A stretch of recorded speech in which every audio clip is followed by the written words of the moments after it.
Growing up, the word no was illegal in my house. So when my mom asked, "Isn't there something you'll miss about this place?" all I could do was hang my head and shuffle my feet. She sighed and shook her head, and I slipped out onto the porch as quickly as I could. Nothing good came from that sigh. Outside, I stared at the old windmill that turned in jerky starts.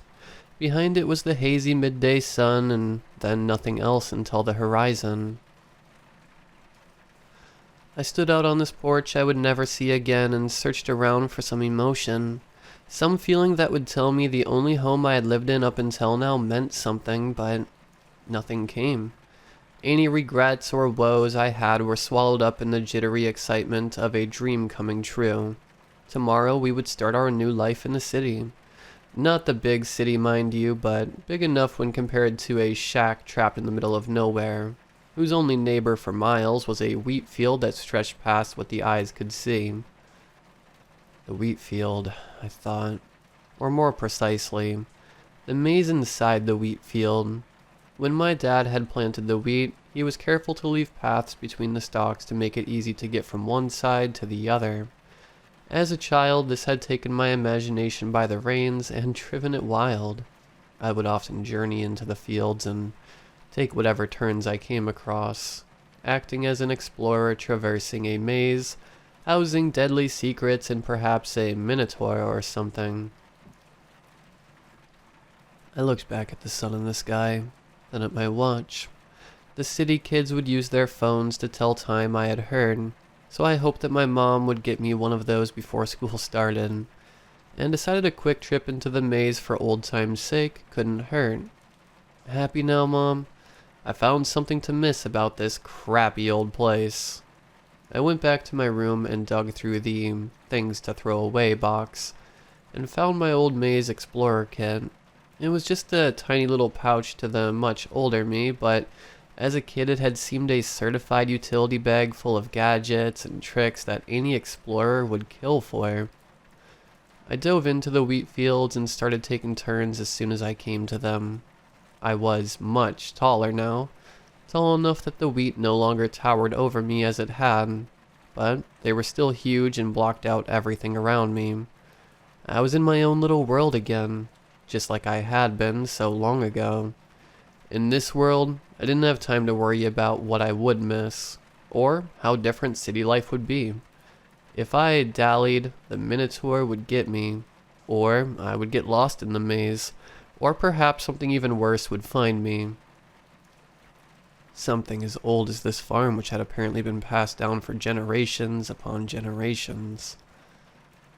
I explored for at least an hour, and realized that I was now sufficiently lost. Of course, you could never actually be lost in a field of wheat. All you had to do was pick a direction, and walk towards it, and eventually you'd hit a road, or the house, or the far barn. I was standing in a four-way intersection of sorts, where two different paths had converged, and looked for where the sun bled through the wheat the brightest. I began walking in that direction. For the first hour, my thoughts were back onto mundane things. Tomorrow I would drive 4 hours to the city with my mom, and then I would never, ever have to come back to this place. Tomorrow I would see my new apartment for the first time, and my new school the day after. A real school. No more homeschooling for me. I hoped I would be able to make actual friends and not just play with my poor cousin who hated this old farm nearly half as much as I did. For the second hour, I tried to focus on something else, but worry began to seep in. When the third hour was nearing its end, I found myself fighting panic. I grabbed my Explorer supply bag and pulled out the tiny compass my dad had brought me back when he first caught me in the wheat. I remember thinking he was mad. He was always mad about something. But he just quietly handed the compass to me and told me, "You can never get lost with this.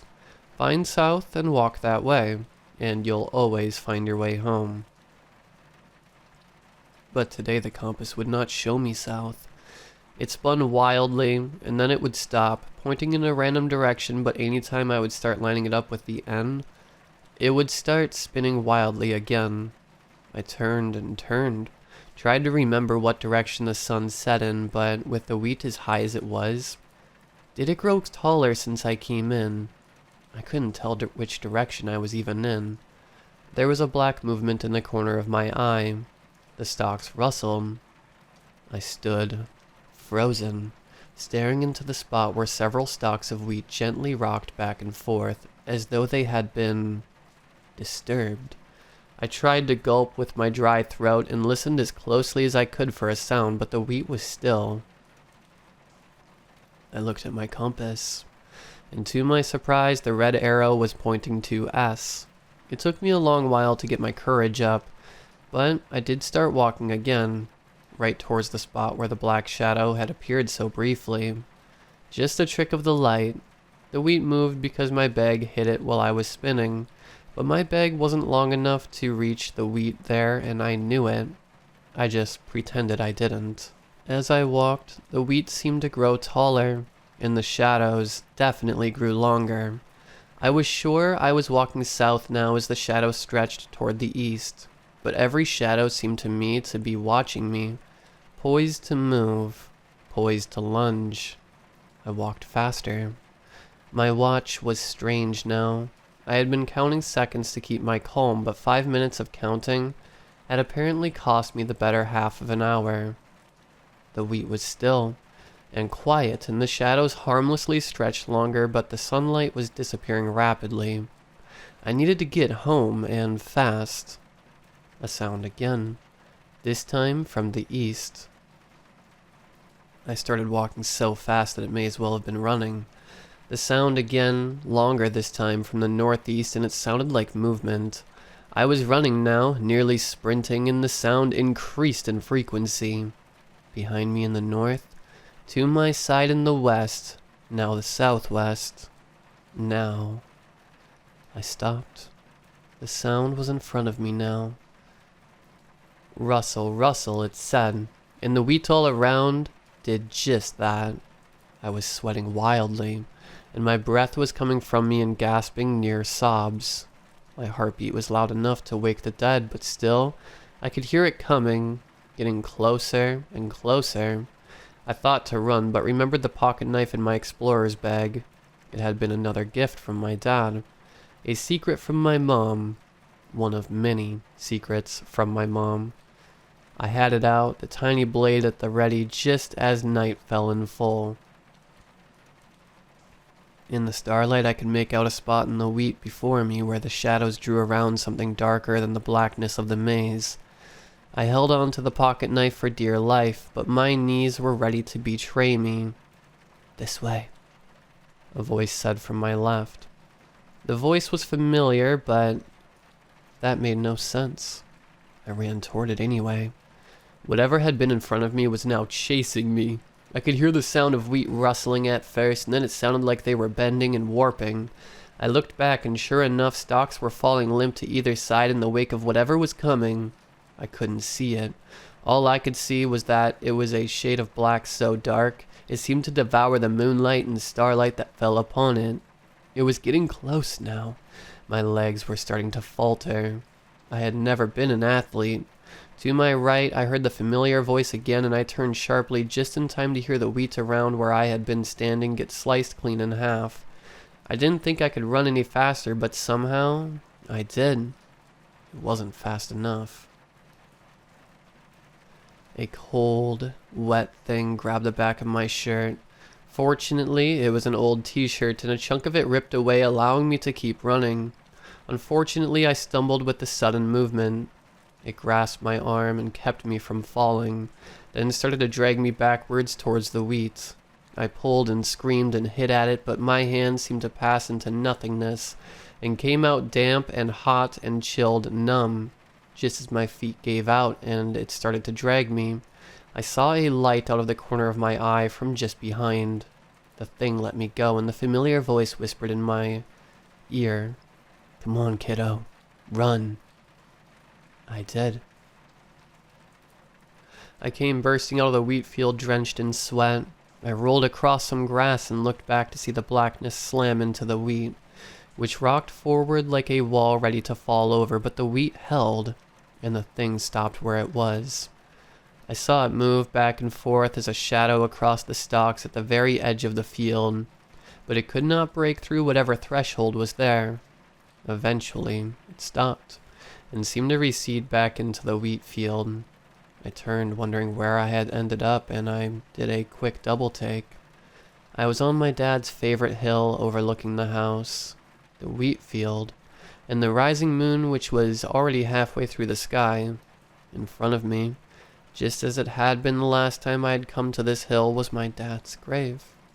A simple mound with a cross stuck in that said, "Here lies a more dedicated man than there has never been." "That doesn't make any sense," I said, and the familiar voice now next to me responded, "Kiddo, you're gonna find that most things in this life don't make sense." I turned, bathed in moonlight, so much so that he looked to be projected from it, stood my dad. "What?" I said, and not as a question. He just nodded. "You're going to the city tomorrow," he said. "We are. You're gonna love it." That doesn't sound like something my dad would say. How do I know you aren't that thing trying to get me? I asked him. He shrugged. "You're right. It's not something I would have said to you, but it is something I should have said to you. I loved this place," he said, looking down at the house. "And I ain't talking about the wheat or that old shack, except maybe the old windmill. I loved it 'cause where the two of you were." "Oh," I said. "You sure could have fooled me." "Now, though, the two of you ain't gonna be there anymore, so I've got no real love for this place no more. Now I can say with all my heart, you'll do just fine in that big old city." "I doubt it," I said. "You've seen the way I dress. I talk like you. I've never actually seen a smartphone. They'll know I'm a bumpkin. They'll call me a hillbilly." My dad laughed, and I finally believed that it was really him. He laughed so rarely, especially as he got older and his hair came out and his skin grew sallow. But it was one of the best sounds in the world. I started crying. Dad made to pat on the shoulder but stopped, then turned away. I thought I saw a tear in his eye too, but that was impossible. Even if he rarely laughed, he absolutely never cried. We stayed like that for a while, just under the moonlight, watching the home we had once lived in. By the way, what even was that thing? He shrugged. "No idea. Your great, great, great..." He took out his finger to help him count. "Great, great, great, great granddad wrote some old notes about how the guys he got this land from warned him about it. Says he got an exorcist to trap the thing. Didn't say what kind of exorcist." "Well, why didn't you warn me about it?" "'Cause I didn't believe it existed. Your great-grandpa and your grandpa never talked about it if they saw it. I only ever saw it in the night. On the night your mom and you said you were moving to the city, with or without me." I got quiet at that, but thinking, I made a connection. "Is that what killed you?" I asked my dad. He shook his head slowly at first, then faster. "Nah, I died exactly how you think I did. An accident. And an embarrassing one at that. Do me a favor, you hear? Tell your new city friends that I died fighting a bear." "There ain't no bears around here, Dad." I laughed. "Only deer." "Then tell him it was a real big deer, with antlers like a tree. Of knives." And he made a set of knife tree antlers with his hands on the side of his head. "Alright, Dad." I laughed. I sat watching my knees for a bit and then started. "Hey, Dad." "There you are," my mom shouted from behind us. I turned to see her and noticed my dad was already gone, and so was the wheat field that should never have been there. "I've been looking everywhere for you. What have you been doing?" "Nothing, Mom. Sorry to worry you." "I swear," she said, but then stopped and took a look at the scenery, then last at Dad's grave. Come on, let's get you home. You need to pack. The next day, I watched as the car moved onward, and that old home, our home, disappeared into the distance. Mom, I said, I know what I'll miss. Oh yeah? What's that? She asked, seeming disinterested. The way Dad used to laugh. Mom turned and looked at me then, although I wasn't ready to look at her. Yeah, she said in a thick voice. Yeah, me too.